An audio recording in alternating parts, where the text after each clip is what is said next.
there's a deep connection between money as an instrument of change and what you're doing now at Social Capital. Look, here's the thing.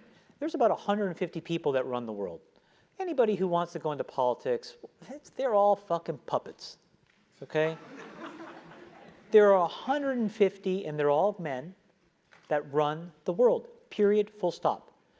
They control most of the important assets. They control the money flows. And these are not the tech entrepreneurs. Now, they are going to get rolled over the next 5 to 10 years by the people that are really underneath pulling the strings. And when you get behind the curtain and see how that world works, what you realize is it is unfairly set up for them and their progeny. Now, I'm not going to say that that's something that we can rip apart, but first order of business is I want to break through and be at that table. That's the first order of business. And the way that I do that is by proving that I can do what they do as well as they do it. And then do it better than how they do it. Because at the end of the day, they are commercial fucking animals, okay? And they'll open the door out of curiosity and they'll let me stay because I add value. And then once I'm there, I can open the door for other people who can try to do the same thing. So my entire goal now is to be in a position to aggregate enough of the capital of the world to then reallocate it against my worldview. And I'm not saying my worldview is the best or right, but it is mine. And at the end of the day, there are 150 other fucking guys with their worldview, and they don't give a shit what you think about their fucking worldview. That's the truth. And so why not me? Why not? Why not one of you? Why not? And so in my life now, I'm just kind of like, why not? Why the fuck not? Fuck it. Can you tell us a little, so you have these 50-year goals for Social Capital. Yeah. 3 of them. Yeah. Can you give us your worldview through those goals? So my 2045 ambition for the organization, this is as I see it right now, 2045, is I would like us to employ at least 10 million people through the businesses that we own. I would like our businesses to positively affect at least 1/4 of the world's population. And I would like us to have made cumulatively about $1 trillion. That's my 2045 ambition. I think if we do that, we are the modern face of capitalism for the next 50 years. So how we do that now becomes really important. So if you think about building businesses today that could do any of those 3 things, you have to be technological. You absolutely just have to be. You are not going to build a brick and mortar business that gets anywhere close to those 3 things, number 1.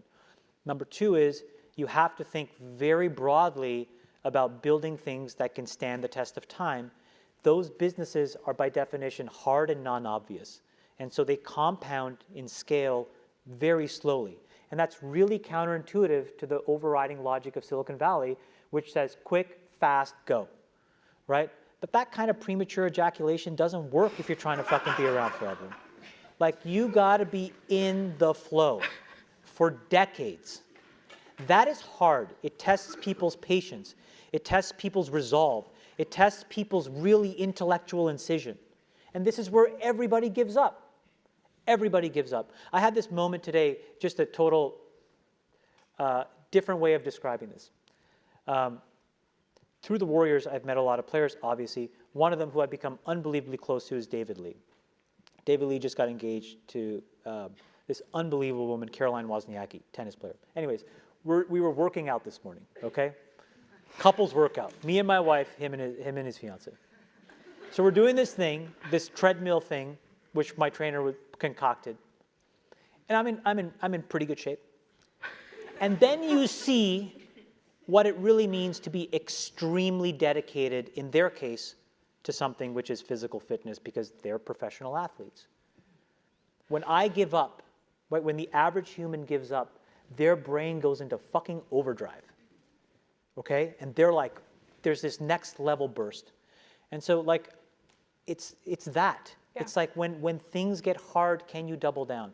A different example, we had yesterday, we do these things every quarter called quarterly portfolio reviews, where incredibly intensive review of our entire portfolio, revisiting our strategy, talking about all the things we're doing to make sure we're on the right track. And I had this observation, which was, I started a diabetes business. My dad died of diabetes 3 years ago.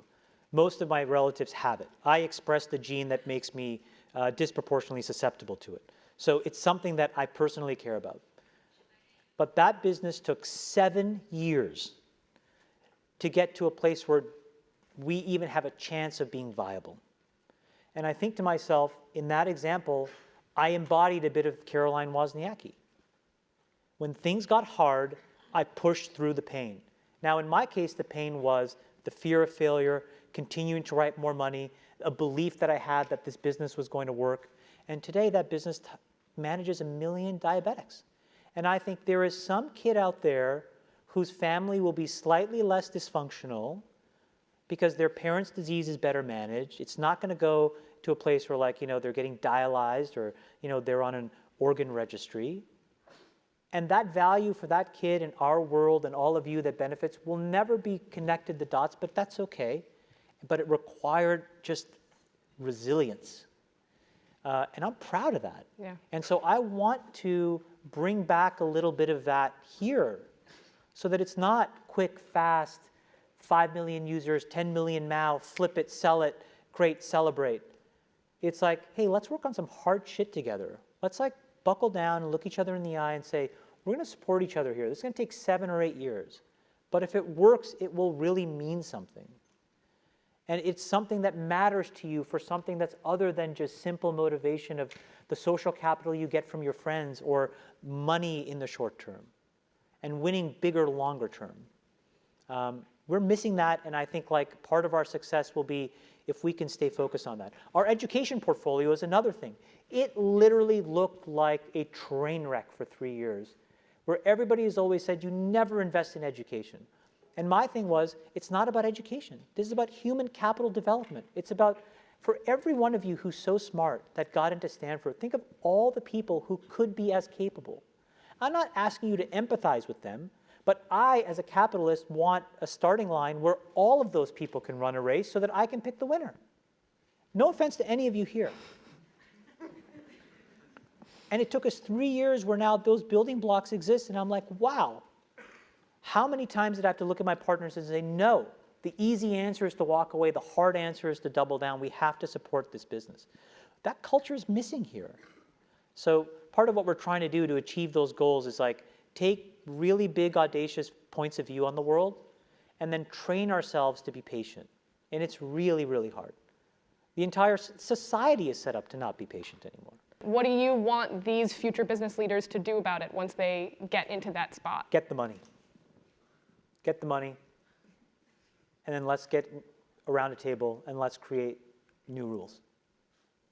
Literally that simple. Get the fucking money. I'm serious. Do not get it.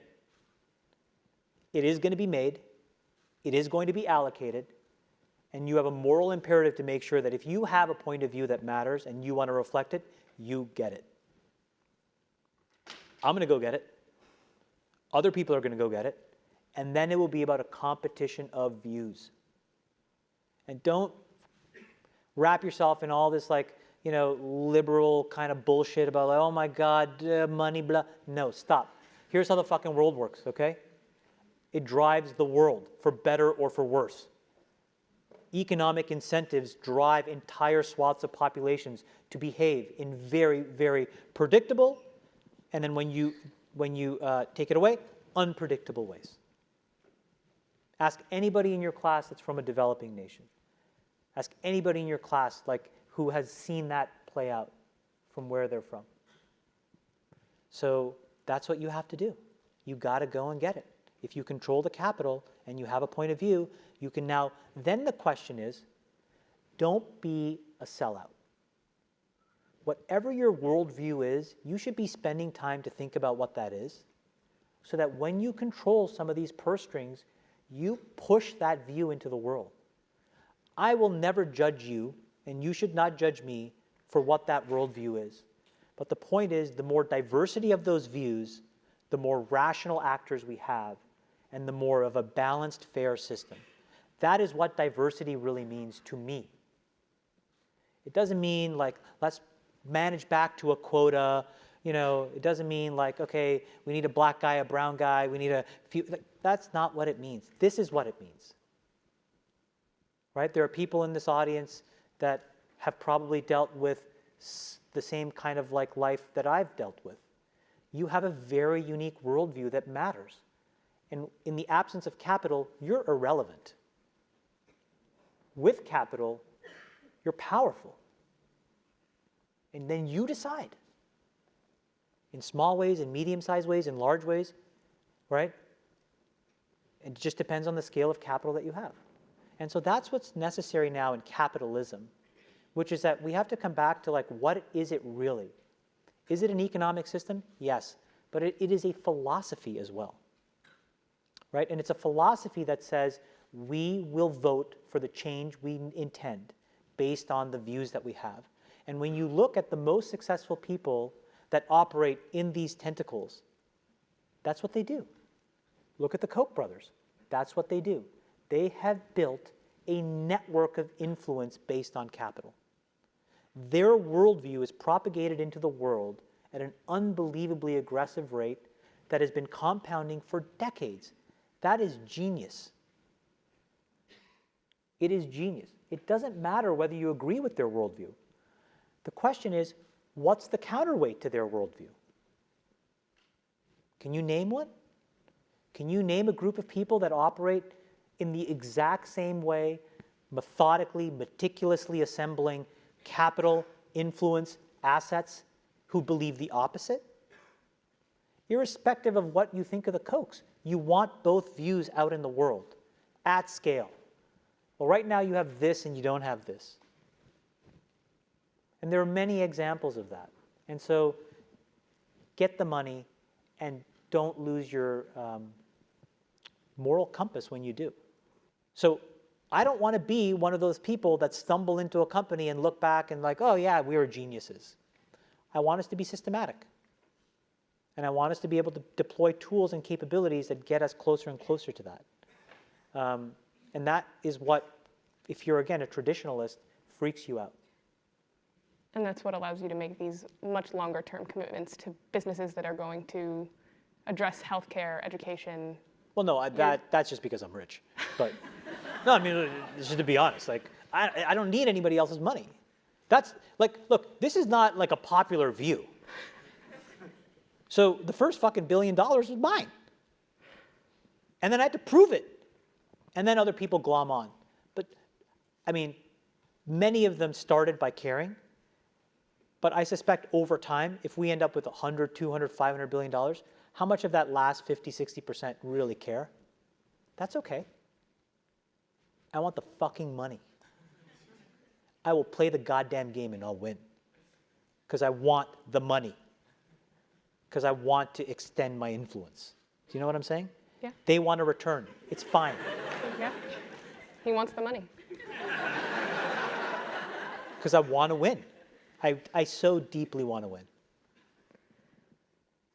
How, I'm just going to say this exactly as it's coming. How do you keep that power from corrupting you? I have no idea. That's the honest answer.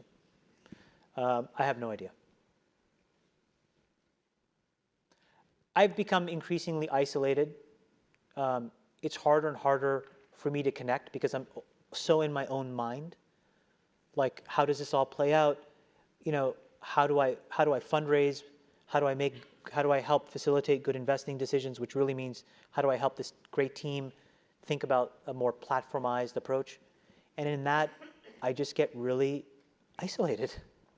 And so I don't have a good answer. I like things like this, and I like to say the things that I do, and maybe it helps you in your own lives.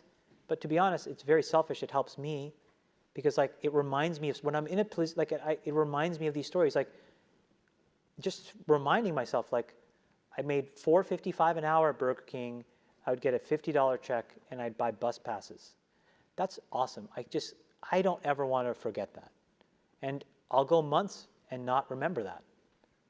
But now as I say it, I'm like, okay, I started as a good, earnest person, and I need to stay a good, earnest person. So I don't have a good answer. And I'll tell you, of those 150 people, maybe it's a little bit more, but I've met a lot of them. It's really hard. It's very easy to end up really drunk with power. It's really hard.